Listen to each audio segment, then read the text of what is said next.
Alex Wilson's here. Very good morning to you, Alex. Morning, Mike. Very good to see you.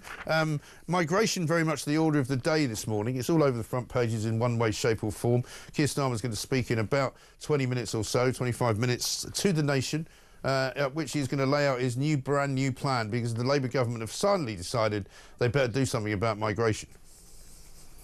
Yeah, absolutely. So, I mean, it's I'm sure no coincidence that both the Labour government and the Conservative opposition are suddenly talking about their own proposed tougher steps and policies and ideas to tackle migration. No coincidence that follows just after the absolutely staggering local election results we had on the 1st of May for reform. They're both parties clearly very, very scared of the progress that we've been making, both trying to address it, but they both face the same problem in that simply the public will not believe a word they said, because their records, both of them, speaks for themselves. They failed. It's time to let someone else have a crack. Yeah, I mean, that's the problem, isn't it? Because all of this talk of, cutting down on migration, doing away with judges who give, sort of rights to family life for people who should be deported because they're criminals. I mean, all of these things have been tried before and none of them work. Yeah, and they'll end up, the Labour government will end up in exactly the same problems that the Tories did with legal challenges, unless you are prepared to take that fundamental step of leaving the ECHR and removing the legal obstacles to taking these actions. They're just going to end up bogged down in the same, minefield as the Tories did before them. So we've got to leave the ECHR, and also for as long as you have the powers being exercised by the Home Office, which is an institution which is totally unfit for purpose, you're not going to get anywhere. We would rather set up a completely new department of border security or migration, whatever you choose to call it, have a minister who is directly responsible for making sure that people who are not allowed to be here are removed from the country. That's what you need. You need a clear level of accountability. You're not going to get that with Labour's plans. You're not going to get it with the Tories' plans either. Yeah, I mean, let's have a look at what Yvette Cooper said on the migration cap situation yesterday. This is Laura Koonsberg, who was talking to her yesterday morning on her programme. But, I mean, the bottom line is really that if she isn't really quite prepared to put a cap on any of it, what's the point of the clampdown exactly? So we're setting out plans for a substantial reduction in net migration. You'll know that we've had many targets, promises from Conservative governments in the past, all of which have been broken. I think they've undermined the credibility of anything that governments do, and that's why we're not taking that approach. So we're not taking that specific target approach. But you are specifically saying... I can tell you specifically on those visas, on the changes to the skilled worker visa to reduce lower skilled migration, combined with the changes to the care worker visa. Those changes will come in the course of this year, and those changes together will we expect to lead to a reduction of up to 50,000 fewer lower skilled visas over the course of the next year. Yeah, the trouble is they don't actually know how many foreigners are here, do they? They don't actually know how many migrants have come. According to the Office for National Statistics, they've literally got no idea. But they think there's an extra 166,000 migrants that they didn't know about before. Yeah, so you can't trust the figures. They don't really know where we're heading. What we do know is that 11,500 have crossed illegally this year alone. Yeah. That's up sort of between 40 to 50% on this stage. Last year, Starmer talks about smashing the gangs, but all he's done is smash the records and smashed his own credibility, and that's why you're seeing the growth of reform as an alternative to the failed two main parties. Yeah, exactly right.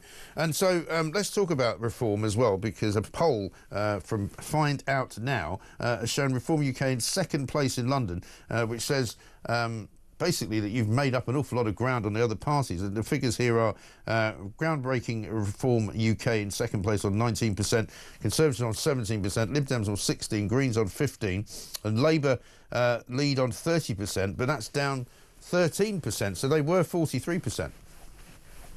Yeah, absolutely. We are very, very excited by these poll findings. So we know what a lot of people think in the Shire counties where we had the elections last week, and also national voting intention. We get lots of polls on a regular basis, so we know what people are thinking there. We know how things are moving in Scotland as well, where the latest poll from Survation put us in second place there for the Holyrood elections next year. Very excited about that. We know about Wales. They have a fair amount of polling in Wales, and the Senedd elections next year are going to be basically a head-to-head between ourselves and Plaid Cymru. But what we didn't know until this poll findings were published this morning is what the state of opinion is in London. And this shows now that we, Reform UK, are the main challengers to Labour in London. That is absolutely groundbreaking. It's something UKIP never achieved. The Tories are down, down on their vote share compared to the last general election. Labour's down 13 points since the general election last year. And Reform, is up massively since the last general election. And also, if there was a mayoral election as well, the same poll shows that it's Reform UK who would come in second place. We are the challengers for Sadiq Khan or whoever his replacement as Labour candidate will be in 3 years' time. The Tories in London, as across the country, they're finished. Their brand is broken. Their promises are broken. It's time for a real alternative. That real alternative in London, as across the whole country, is now Reform UK. Because a lot of people said that, didn't they, on the sort of the aftermath of that big win in the local elections a week ago Thursday, the Runcorn by-election win as well, that an awful lot of those, as you say, constituencies were sort of the shire constituencies, and perhaps the routing of Labour, which wasn't as bad, by the way, as the routing of the Conservative Party, who really were the big losers that night. But, Labour's obviously more strong in the cities, isn't it? So, I mean, where you didn't have any voting going on, Labour perhaps would have done better, because London is really a Labour city, isn't it? Well, that's why this poll is very interesting. It does still show Labour in the lead. We haven't overtaken them yet. Yeah. But there's still 3 years to go before the next mayoral election, and 4 years to go to the next general election. Let's see where the progress leads us. We've got council elections in London next year. Our job now is to make sure we have a good spread of candidates in every ward, so that people in London next year can do the same then as the people in Staffordshire and Derbyshire and Durham and all those places did just a week and a half ago. Yeah. That's the opportunity. We're ready to seize it. OK. And speaking of opportunities ready to be seized, there's a lot of talk this morning of more strikes coming.